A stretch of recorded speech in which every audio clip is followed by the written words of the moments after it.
Good morning. How are you today? A lot of you use them, use.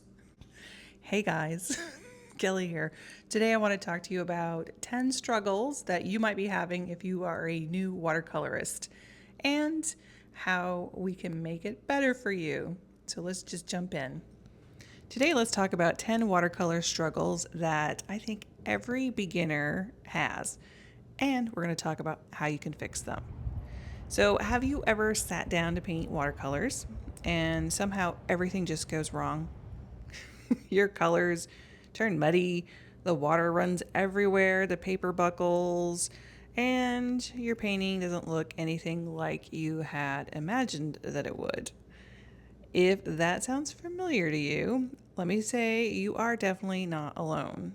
I think almost every watercolor artist struggles with the same few things when they are learning. So in this video, I'm going to share 10 common watercolor struggles that I see all the time, and I'm going to give you some simple tips that can help you fix them. And while I'm sharing these tips, I will be painting one of my 5-minute warm-up paintings. And if you didn't get a chance to check out last week's video of why it's important to try 5-minute paintings, you can check that out. But I am sharing this bookmark painting in full-time with voiceover over on my Patreon if you want to head over there to check that out. We do have a 7-day free trial, so you can just jump in there, check around. We have 2 years worth of stuff in there, so it's a great space to be. And if you like it, we hope you stick around. All right, let's just jump into tip number 1. Okay, your problem is my colors are always turning muddy. And I think that's one of the biggest frustrations with watercolor is muddy waters. Muddy waters. Muddy waters. I want to sing that song now. Usually this happens for one or two reasons. Either we're mixing too many pigments together at the same time, or we are layering before that paint is dry. So a good rule of thumb is to try mixing 2 colors instead of 3 or 4 when you're first starting out. And if you're layering, you want to let that first layer dry completely before adding another wash. And I think for watercolor, it really rewards the patience. Okay, tip number 2. This is your question. I don't know what to paint. And this one stops a lot of people before they even start. It stopped me on many of occasions. You sit down with your supplies and your mind just goes blank, right? Like, I don't know what I'm going to paint. So I think one of the easiest ways around this is to do small practice studies or warm-ups. 5-minute paintings. They are simple shapes. You can create simple florals. You could do quick landscapes. And nothing has to be perfect. When you remove that pressure on yourself of making a finished painting, it's going to become much easier to just start. And that's what I love about these 5-minute warm-ups. Most of the time, I don't know what direction I'm going in. I don't always have a plan with these. I just watch how the paints move. Now, I do know usually I'm going to do some type of seascape or floral. Like I do go into that knowing one way or another. But it's just about watching the paints flow and watching the water move and going by that instinct, the other side of your brain. All right, tip number 3. My paintings look too tight. So a lot of beginners really try to control watercolor too much. I think this stems from maybe you've worked with oils or you've worked with acrylics, something like that, where you're painting everything. And watercolor is a little bit different. Maybe you go too slow, you add a lot of detail, and you try to make everything perfect. But with watercolor, it actually shines when you allow it to stay loose and you don't try to control it.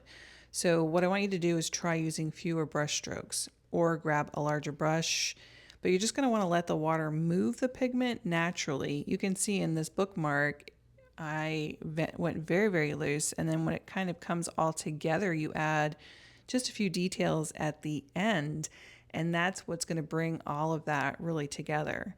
So sometimes the most beautiful parts of a watercolor painting are the ones that we don't plan. All right, tip number 4. The water gets out of control. Watercolor is probably the biggest learning curve in watercolor itself. I think too much water, everything blooms and spreads, and too little, that paint feels dry and scratchy and it doesn't do what you want it to do. So, one of the tricks that I use is to always test my brush. I test it sometimes on the paper if I know I can play around with it and fix it. But if you're new to watercolors, that might be a little scary. So, test your brush on a piece of scrap paper first. And if that brush leaves a big puddle, it's probably too wet. But if it drags, it probably needs more water, unless you're doing a dry brush technique. And we'll go into that in another video. So finding that balance is going to take you some practice, but once you get the feel for it, things are going to get much easier for you. All right, tip number 5, my paper buckles. So if your paper is buckling or warping, it's often because of the paper weight, and it's usually too light. Most watercolorists work better on heavier paper, usually like 140 cold press.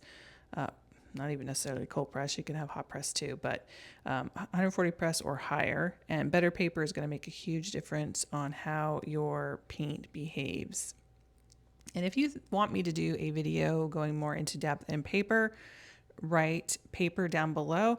Let me know if you would like a little bit more information on that. All right, tip number 6, I overwork my painting. Okay, well, this happens to almost every watercolor artist. Let me just say that. The painting's looking good, and then we keep fiddling with it, right? We add more paint, we add more blending, we do more fixing, and suddenly it loses all that fresh watercolor look. So a good habit is to step back from your painting often. Sometimes the best thing you can do is to stop before you think you're finished. 2 steps ahead, that's what I always say. Then tip number 7, I am afraid of ruining the painting. Fear of making a mistake can really hold people back. But watercolor is one of the best mediums for experimenting. So every painting teaches you something. And I think some of my favorite pieces started as an experiment or quick study. So the goal isn't perfection here, it's about practice. Okay, let's talk about another big one. Tip number 8, my paintings don't look like other artists. And this is a big one, especially with social media, right? We see these beautiful finished paintings everywhere. We start comparing ourselves. But let me just say that every artist develops their own style over time. So the more that you paint, the more your personal style is going to naturally begin to show up for you. So 5-minute challenges, try it. All right, tip number 9, I don't have time to paint. Okay, a lot of people think that they need hours to sit down and paint. But even those 5 minutes, maybe even 10, it can really make a difference for you. I think those little warm-ups over time will add up and help you build your confidence. And consistency matters much more than those long sessions. All right, tip number 10, I feel like I'm not improving. All right. Progress in watercolor can feel really slow sometimes, but improvement usually happens when we paint regularly and stay curious. So try new techniques, experiment with different colors, and don't be afraid to make messy paintings along the way. That is where the growth is going to happen for you. Again, try these 5-minute warm-ups. They are incredible. And over on Patreon, we did a full week of them, and I think I'm going to do a featured 5-minute Friday for them because they loved it so much. So in closing, watercolor is a bit of a learning curve, but once you understand some of these common challenges, it's going to become a lot more enjoyable. So remember that every artist that you admire, they started the exact same way. They had the same feelings that you're having right now. And learning one painting at a time is what's going to get you there. So if you enjoy painting along and want to see all of the full-time tutorials, I do share those longer versions over step-by-step on my Patreon. I would love to have you do the 5-minute paintings. If you didn't get a chance to watch why they are so important last week on the video, you can check that one out next. So thanks so much for watching. I hope that you got something out of this video. I would love to hear what you think your number one struggle is. So leave me a comment down below. Thanks for being here. Did I already say that? Double thanks for being here if I did say that. And make sure that you click that little like and subscribe button down there. It's not up there, it's down there. And make sure you hit the bell button. That will give you the notifications on email every time I send out a new video. All right, have a great week. Bye.